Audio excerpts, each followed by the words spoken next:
so bebe wanjye ko atabanguka koko nabigiye nicari yanga cyose ndeba hano saa zigeze pe saza ryari kuko namukumbuye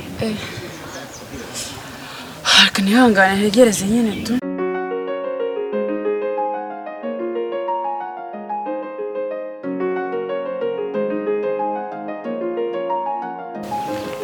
bibi biti kore watinze se weke kore watinze uzi umwanya mazanga uri gukora iki kubuja nta kibazo ndumva neza neza mvaho mwana ko fani wumva umeze utubundi muri wo iki sinakoze iki kandi ko niba barakuroze niba baraguteze nge waranyoye nakoze iki se kandi noneho bebe simwa umuntu arihangana amafuta akihangana amadayimoni iwanya akihangana imyaku iwanya akihangana unzihangana kugeza ryari ko nese bebe noneho nakoze iki kwinshi uje warakaye nturi kumbwira icyakurakaje uri kuzuri kuntonganya gusa bwa mbere wancinyu ndakubabarira urongera ndakubabarira gatatu ndakubabarira none mvuze nti uyu mwana basika ndebe ko ufite akenge basi ndebe ko ari ikintu wakimarira muhaye amafaranga yanjye nyuma y'amezi 2 ese bebe ni ngombwa ngo garure ngo naguciye inyuma kandi biriya bintu byararangiye ese ni byabaye ubuseke inkuru za satani ari mbi hari ubwo bari bamutse muri Bibiliya basi mbabarira biriya byaranarangiye nese irindi kosa nakoze niriye kuko ku buryo uri kumbwira nawe umamagaye umbwira ngo iki nese biranakubwiye nyine si ibintu bisanzwe bibaho ko tuvugisha ukuri buri munsi akantu kose kabaye uhita uzana ibintu bya kera ubu ni ngombwa kuko ntabwo wakwihanganira umuntu mana yacu basi wenda nakirengagiza ibya business sibyo nkirengagiza ubundi buca ku rugero ako se basi nta n'uwagutera inda ngo ufate basi amezi 9 yuzuye ako se bebe kuba iriya nda yaravuye ejo bundi uko ubizi njye nabigizemo uruhare ubu ngubu naba nzi neza yuko nashaka gutwara umwana ngo mutwite nanyiza nkayikuramo igeze ari amezi koko wambabarira ninde wabigizemo uruhare se wari ugutwite ni njyewe ako se ubundi ko ndeba bo byintu byose bawigize naza no kurambirwa none aho bigeze ubu umuntu aba yakoroheye wigize umuntu wadanje naho ndabirambiwe ufata umwanzuro nge mva twumvikane noneho uri kunyumva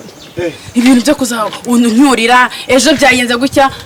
mbabarira ndakwiyamye none ibyo tubireke ntuzongera kubivuga biranarangirira ahangaha dayimoni wagiye kwiga uko none se kugiye bebe none uragira ngo none se nese bebe uragiye mana none nikoreye ibi bebe wambabarira ukagaru ndakwiyiza none mbabarira none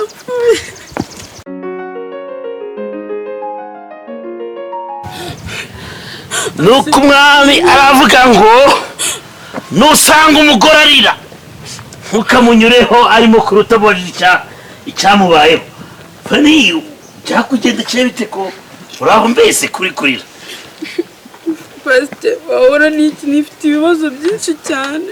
ibibazo byinshi biteye gute se pasite urabizi ko nari mfite umukunzi ndabizi ubu tuvugana tumaze gutandukana yego ari kunyorera ngo aneye ndivamo ari kunyorera ngo yamaye amafaranga y'igishoro ngo njye gucuruza ngo ndahomba ubu se ni njyewe wanze gucuruza kuko se niko byagenze none aranangatiye ngo ntabwo tuzongera no gukundana none se kuko ibyo bintu byose byakubayeho n'ubu tuvugana avuye ahangaha ari kumbwira nabi buriya rero hari ukuntu umuntu yumva impanda mu marenga y'Imana gusa ushatse kuvuga Imana iragushaka kubera ko rwose iyi myaku ukomeje kuyigumana yazagera no kubuzukuru bawe niyo mpamvu rero ibyo bibazo bingana gutyo rwose mukobwa wanjye dore twabaye kera isangira Imana niwo honyine umuntu aruhukira Imana siri hehe Imana yibera mu ijuru niho hari amahoro